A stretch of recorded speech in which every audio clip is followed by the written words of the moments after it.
Hey everybody, how's it going? I'm here. This is JDTFridaysFan97 here, and I'm here at Universal City Walk today.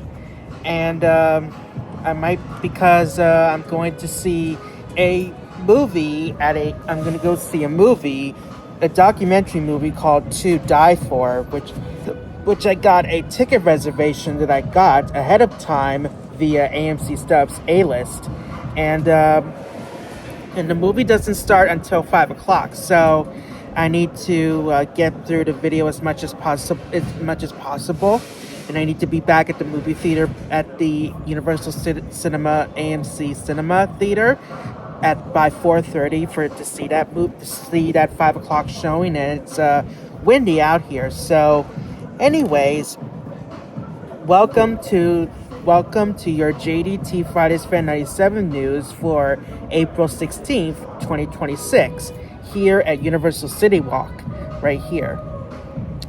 And before we get started here, I wanted to remind you that please don't forget to like, comment, subscribe, and hit that notification bell, join my Facebook group, and follow me on social media. So yeah.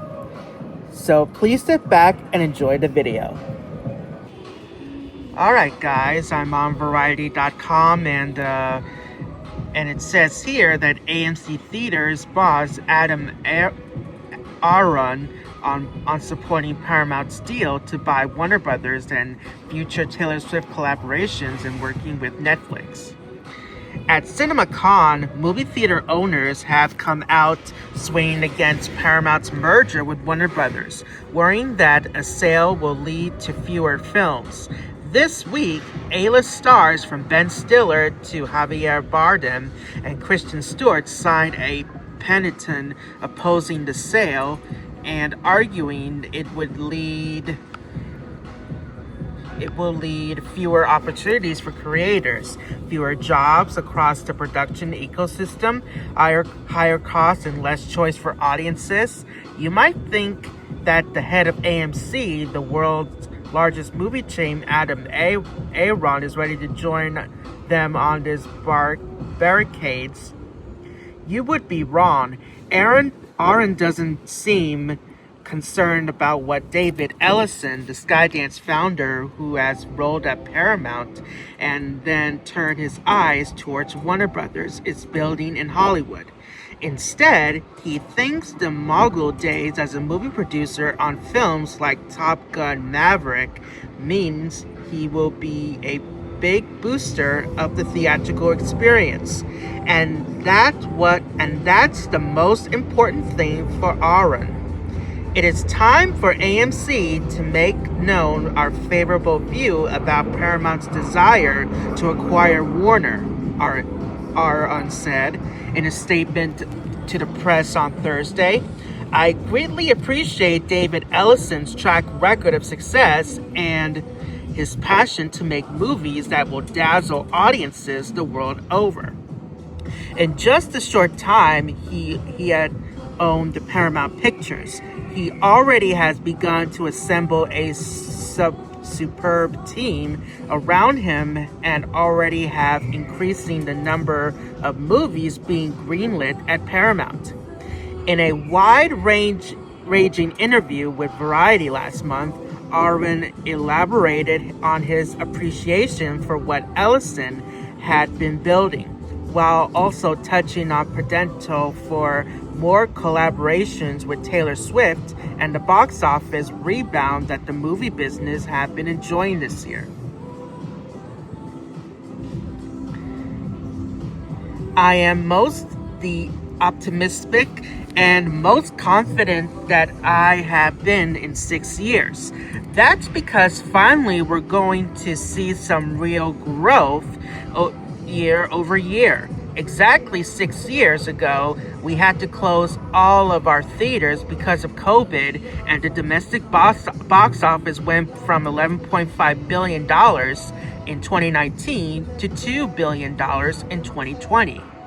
And then it grew to $4.5 billion in 2021, which is a fraction of pre-COVID levels. Then for the last 3 years, a lot of it having to do when the strikes in Hollywood and some studios cutting back. The box office was flat at between $8.7 billion and $9 billion. $8.7 billion and $9 billion. This year, we're going to see dramatic growth, and we certainly have seen that in the first quarter so far. And when movies like Project Hail Mary come out with an opening weekend of $80 million and coming from Amazon, a company that wasn't even in the movie business 4 years ago. That's great news from our industry. I'm looking for a much improved 2026. A combination of more movies and better movies. If you look at a number of wide release movies coming out of Hollywood, it's been down about 30%. If you actually look at it movie-going in theaters per movie, the attendance levels are similar to what they were pre-COVID, but there were fewer movies coming out. Warner Brothers has said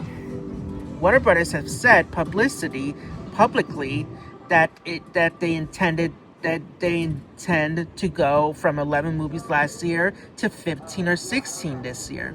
Paramount, which has 7 movies last year, is committed to release 15 this year. Amazon, which wasn't in the movie business 4 years ago, has committed to at least a dozen movies this year and 15 movies in 2027. I've always said that when Hollywood makes movies that people want to see, they come out to theaters in droves. And if you look at the floodgate of titles that are coming out, it's going to be one hit after another. And yes, some of those movies are franchise IP sequels like Super Mario Brothers, but others, like Steven Spielberg's Disclosure Day, are original stories. That combination is pretty powerful. We thought we are going to see some big growth. So when that didn't happen, we were very surprised. Some movies were delayed or moved out of the year, and other movies didn't live up to expectations, which was disappointing. Euphoria.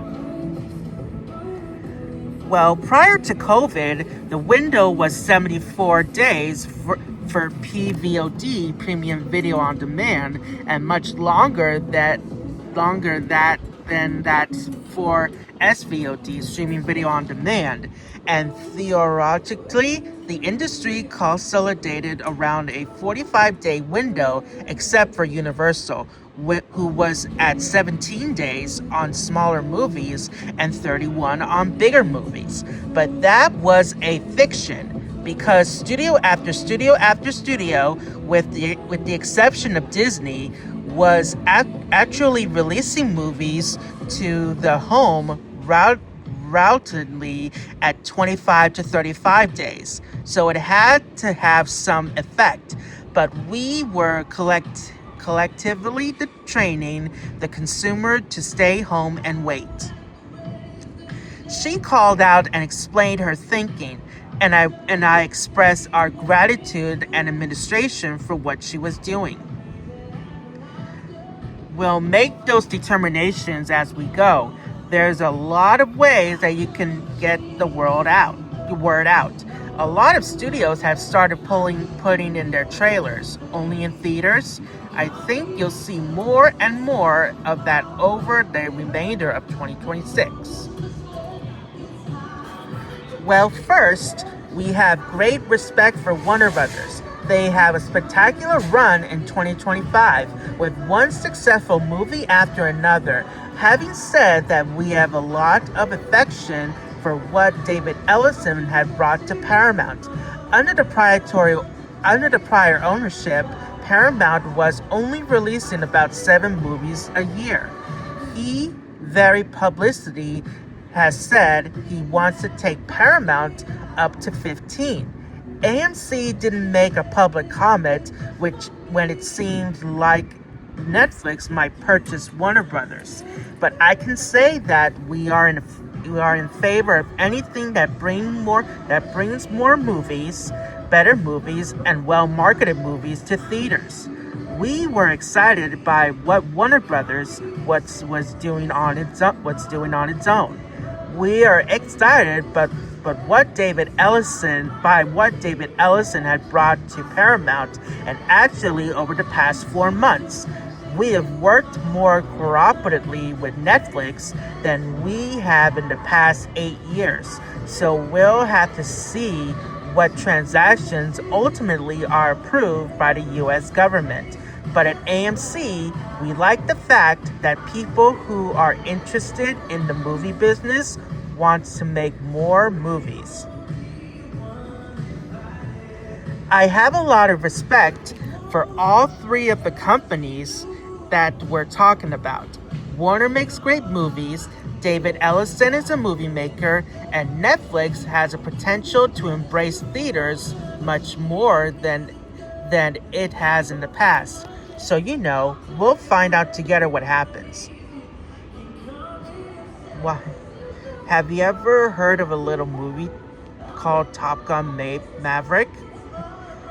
I give Tom Cruise for that.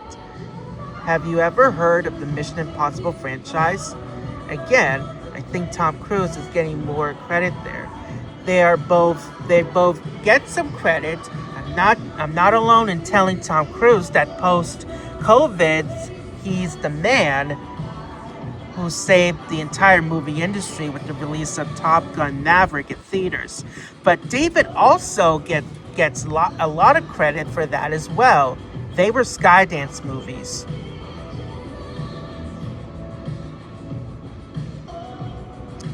It's pretty obvious that Netflix was not in the business of embracing theatrical exhibition in the past.